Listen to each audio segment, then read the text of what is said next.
Naglalagay lang ako ng design dito sa mix or magic sarap. Prito na rin pala ako ng isdang torsilyo dito. At sweet chili sauce. At ito na, ilalagay na natin tong ating puset. Dahil ito talaga ang nagpapasarap ng ating recipe ngayon. Itong sweet and chili sauce.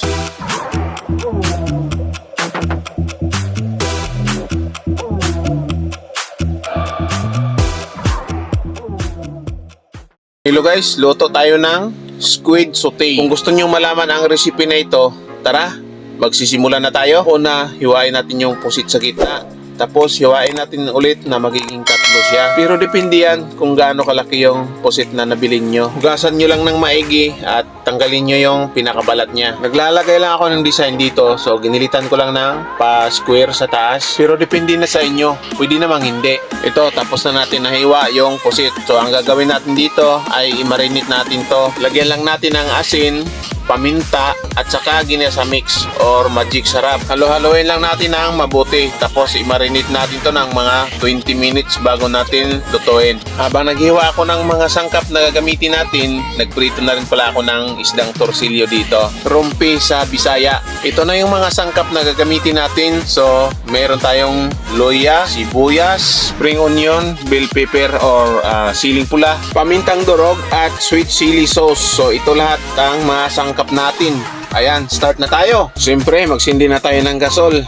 At ilalagay na natin tong gagamitin natin na pan. Next, maglagay na tayo ng oil para panggisa ng ating luya at sibuyas. Yan, medyo mainit na. So, ilagay natin una ang luya. Tostahin lang natin kaunti yung luya hanggang lalabas yung pinaka-aroma niya. Sa puntong ito ay medyo okay na yung ating luya. So, isusunod na natin ang sibuyas. Haluin lang natin kaunti para mag-combine yung luya at sibuyas. At isunod na natin tong siling pula. So, isasangkot sa lang natin yan saglit.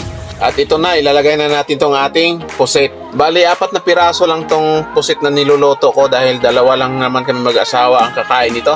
Gusto ko lang na matikman niya ang ganitong luto sa puset. Napakasarap nito guys. Bukod sa masarap, napakadali pang lutuin. Pagkatapos mong mapanood tong video ko, pwede mo na rin tong subukan para masabi mo talaga na totoo yung sinasabi ko. Ang pagluluto ng puset ay wag lang natin siyang lutuin ng matagal dahil kukunat siya. Sangkot siya lang natin kaunti at ilagay na natin itong ating sweet and chili sauce.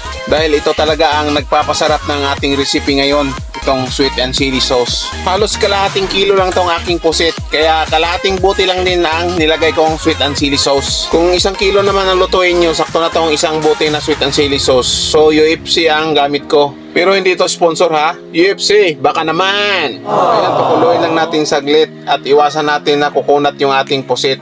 At maya-maya kaunti, ahunin na natin. Ngayon, isusunod na natin tong spring onion. Hindi lang to pampabango, nakadagdag lasa pa ito. Ang paglagay pala ng spring onion, mas masarap siya ilalagay kapag haahunin na siya. Masarap kasi siya kainin kapag hindi siya luto.